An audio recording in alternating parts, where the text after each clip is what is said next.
Aujourd'hui, on est dans une époque darwinienne où tout change, tout évolue très très vite et donc l'incertitude fait partie des règles du jeu et c'est dans cette zone d'incertitude que les managers doivent absolument garder le cap et permettre à leurs équipes de naviguer en toute tranquillité, en toute sérénité, en continuant à développer les compétences et les potentiels. Le sens est une réponse, ça n'est pas la seule. Il est absolument indispensable aujourd'hui pour les organisations d'avoir une vision, une mission extrêmement claire pour garder ce cap, le communiquer, savoir le communiquer avec assertivité pour faire adhérer l'ensemble des équipes. Aujourd'hui, le sens ne vaut rien s'il n'est pas cumulé avec un ensemble de valeurs fortes, notamment dans ce monde incertain qu'on vit au quotidien. Le membre de la génération Z, pour lui, c'est déjà le manager quand il arrive. Il a 22 ans, il est manager, il est patron. Pourquoi ? Parce qu'il se voit comme un freelance. Et comme il est freelance, vous ne pouvez plus avoir une posture de manager au sens classique du terme. Vous devez impérativement adopter une posture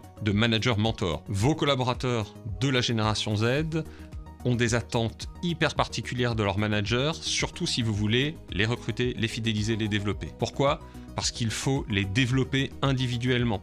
Et pour ça, il faut leur faire du feedback en temps réel, tout le temps, matin, midi, soir, du lundi au vendredi. Développer et permettre la pensée critique est une source d'absolue nécessité. Ils ont donc besoin d'avoir la sécurité psychologique dans vos équipes, dans vos organisations, pour pouvoir aussi y développer cette pensée critique. La génération Z, elle a besoin d'apprendre en permanence. Elle est stimulée de manière très intuitive avec l'ensemble des réseaux sociaux sur lesquels elle évolue. Et il ne faut pas croire qu'elle passe son temps sur les réseaux sociaux uniquement à regarder des vidéos de chats. Elle cherche aussi à apprendre au travers des réseaux sociaux. Il est donc absolument fondamental que dans les organisations, on ait cette même culture de l'apprentissage qui soit encore plus développée qu'avant et que vous laissiez de différentes manières la possibilité à vos jeunes collaborateurs de continuer à apprendre, de continuer à développer leurs compétences et leurs connaissances. Des e-learning, des tutos, de la formation en présentiel, tout ça est fondamental et plus ça va aller, plus vous allez devoir développer l'offre de formation pour pouvoir, encore une fois,